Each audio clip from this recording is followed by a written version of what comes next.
All right, let's do this leg day. So we'll do full leg day. So it won't be quad focus or hamstring focus. It'll be full blown leg day. So like anybody else, I'll start off with probably some extensions, warm up with some quad extensions, and then we'll go straight into squats. Usually my general structure of any sort of workout that I do is the first exercise will be some sort of like machine or isolated movement, kind of warm up whatever that targeted muscle is, and then the second movement will automatically always be the hardest movement of the exercise, right? So while we're still fresh, while we're still strong, we'll still have enough energy, we'll go straight to my hardest movement. So today it's squats. I usually like to stick to some sort of free weight or compound movement, something that's just gonna make it as hard as humanly possible. And that's how I structure basically back day, chest day, leg day, anything like that. I think it's the most efficient. The next exercise after that will be about as hard, but maybe a little bit less, because yeah, I just want to put as much energy as I can into the hardest exercise really early on while we're still also fresh. So we'll hit some extensions over here. So one thing, I do like these Strive machines. I'm big on loading at the beginning of the set, at the stretch portion. With any sort of movement, you're gonna get a lot more muscle breakdown and hypertrophy, in my opinion, at that stretch position when you get the tension at that bottom. So like for a leg extension, for instance, right at the very beginning when you have the fully stretched quad, right? And then you have that tension there, and then at that top, you have that squeeze. But having the tension here at the very beginning and having that full range of motion and that tension, that entire range of motion, in my opinion, is going to result in the most hypertrophy. So if I can, I try to do something like this where I'll load up pretty heavy on the beginning. I'll start to slowly bring up the mid-range. I don't really worry about the end range too much because I feel like I can track pretty well at that point. We just try to load, like I said, tension at the beginning the most.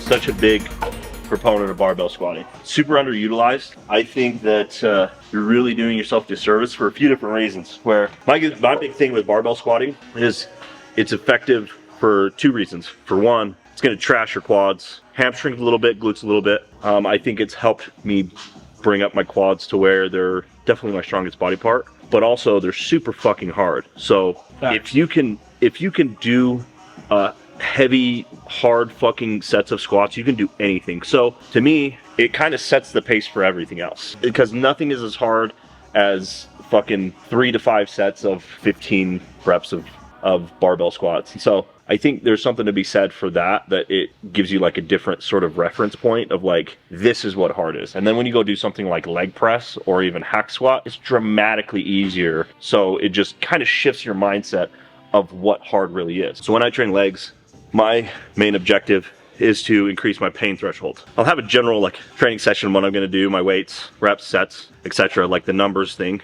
But in my mind, I'm always thinking about like, okay, how much pain can I tolerate today, right? And when I'm going into any set, I'm always thinking like, can I endure more pain? Yes, the answer is usually yes, right? Because we rarely fail lifting, especially legs. It is very hard to mechanically fail while you're training legs. Usually we give up before we truly fail. So failure is a lot further off than I think people realize. And so if you focus less on like hitting failure or what you perceive as failure, and just looking at things in like, I'm gonna push my pain threshold as high as possible, even in the middle of your set. If it's hurting and you can say, can I tolerate more pain? The answer is usually gonna be yes, because you can tolerate one more rep of pain. So that's how I kind of look at my specifically leg days.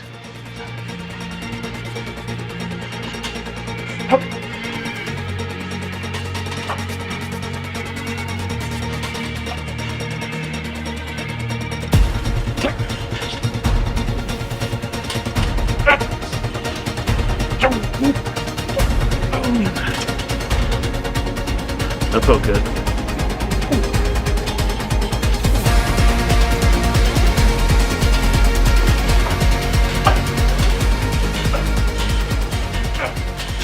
I think we're about warmed up. Time to squat. I guess we'll get to work. Ass to grass. I'm such a big proponent of squatting, ass to grass, dude. Like, once again, you're getting such a bigger, range of motion and you're getting that full tension all the way at the bottom. I'm somewhat lucky to where when I started training, I was 130 pounds. So I was pretty like skinny guy, flexible.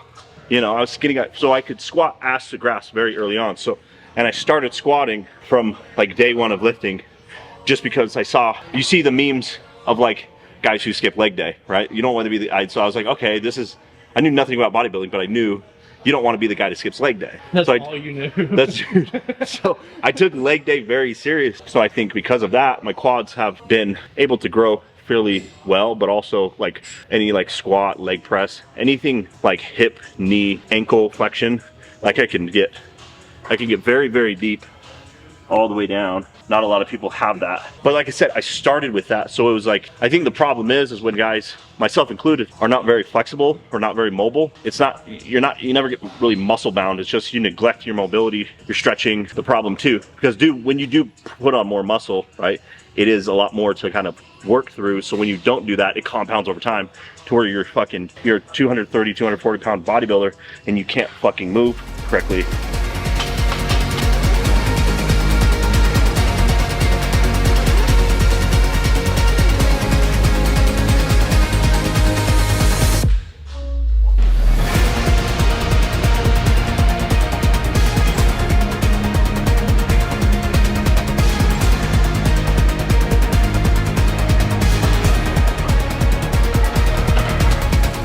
I haven't squatted in probably 3 or 4 weeks, so they feel really fucking good today. I fucking like that.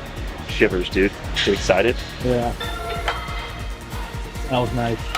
Yeah, I knew what we were doing. 12 to 15. 15 or I'm a bitch. Facts. Fuck me. I shouldn't have said that.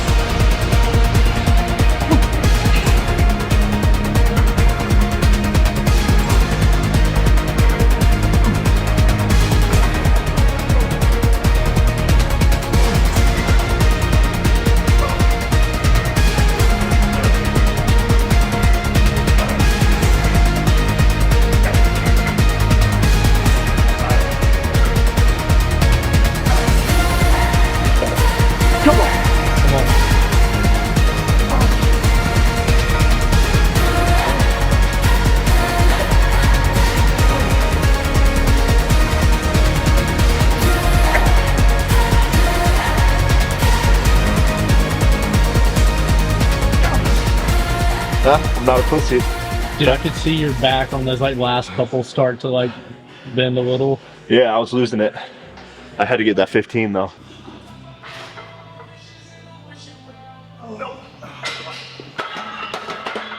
You good? Yeah. Felt like a tweak? Yeah, I tweaked a little bit. Nothing bad. Just enough to know that I'm not supposed to do that again. I was so amped for that. And then I got it off. And then right there, almost as I got to the bottom, I just felt a little tweak in my lower back, which is, I think, lack of stretching, lack of mobility, purely my fault.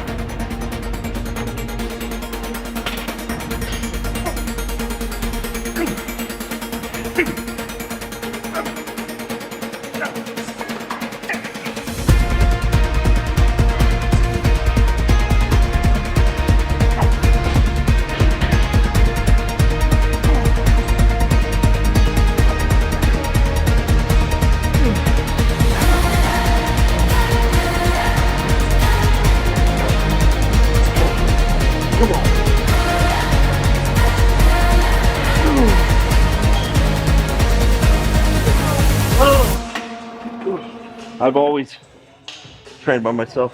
For one, I like the therapeutic of it, just like kind of meditative. So turn me music on, no talking, no interaction. You're just like in the zone. So I've always enjoyed training by myself.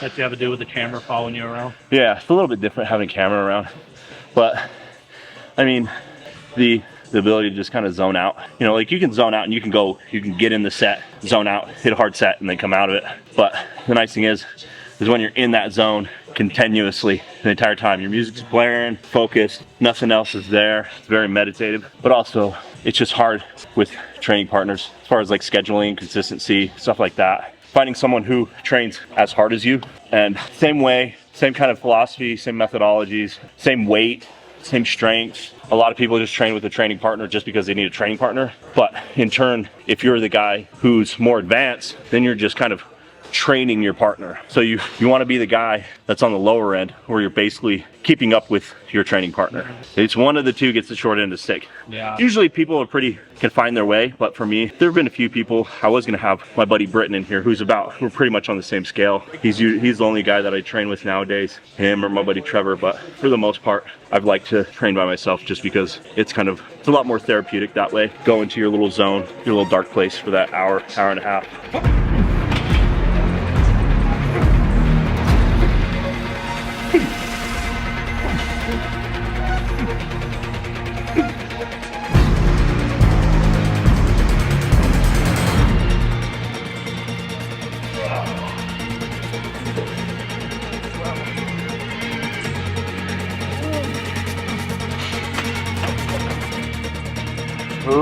We'll finish off with just this. So just 4 exercises. We don't need to do anything crazy today. Just finish up with some hamstring curls. 1 warm-up set. We're already pretty warm, so 1 warm-up set, just get the motion down. Then 2 hard working sets. Maybe finish off with a couple set of calves. So fairly mild on volume today. I'm just kind of getting back at the swing of things. Tweaking my back a little bit on those squats. I know that I shouldn't do much anymore as far as like any load on my lower back or spine.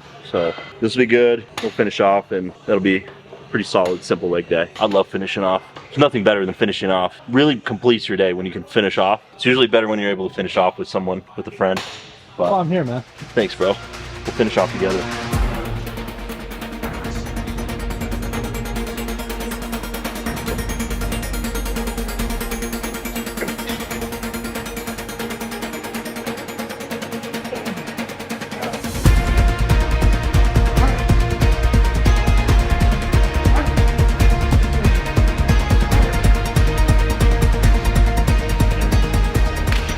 I gotta do some stretching tonight. I already know my lower back's gonna be fucked. We'll just finish off with some sets of calves. Gotta build these little calves up. Keep them coming up, so probably good 3 sets today. Gonna get on the calves every other day routine.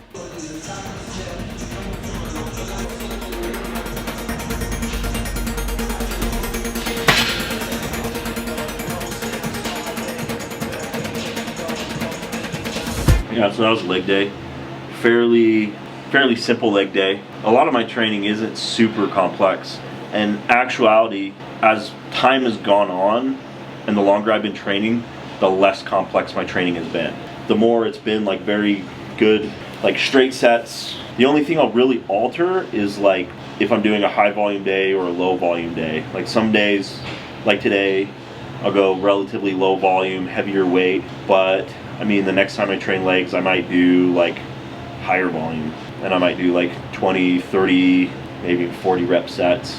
And I think there's something to be said for either way. I think it really just comes down to intensity, because I've done both as I've come up. And so I actually think it's probably beneficial to do both. I think staying with just one is beneficial, but I think you get a different type of stimulus with more of like hit high intensity, low volume versus, higher volume, lower weight, more emphasis on harder contractions and holds and isometrics. And so probably do, variations of stuff like that. But as far as like my sets, I mean, the foundation of it is, like we said before, first set or first exercise is going to be like an isolated or machine exercise. Like today where I wanted to focus on quads, so we just focused on just really heavy duty leg extensions. Get everything warm, get us warmed up for squats, and then going to squats, have them a little, not really pre-fatigued, but a little bit warmed up, maybe slightly pre-fatigued. Then we went to heavy ass squats, and then just going into leg press, where, like we said, my most difficult exercise is always going to be second, while we're still fresh, while I still have the most amount of strength and energy in the tank, and we're sufficiently warmed up. And then we go into leg press, where it's still pretty hard. We still push some heavy weight, but it's a little bit easier on my back. Obviously, tweaked it a little bit today, nothing detrimental. But then we pushed pretty hard on the leg press, and then just going in and finishing up with some hamstring curl. We hit every portion of our legs, and so a lot of people try to overcomplicate it, in my opinion, whereas the simple shit really works. And so it's fun to do, I think, variations of things, but believe that sticking with a program with relatively not easy movements, I just keep using the word simple, but our basic movements, you know, are in regards to leg training, the basics win, dude. Honestly, in my opinion, some of the best physiques are built with some of those basic stuff. I think the problem nowadays is people try to get too fancy with it. There's all these like fancy machines with different pivot points and pulleys and different angles and the way that it maneuvers and stuff, which is all cool, but I would say the best machines have probably been invented far beyond before now. Like, I don't think they're really gonna reinvent the wheel. Other than that, dude, until next time, just remember, kids, just focus on it, just the essentials: food, drugs, training. I'm out.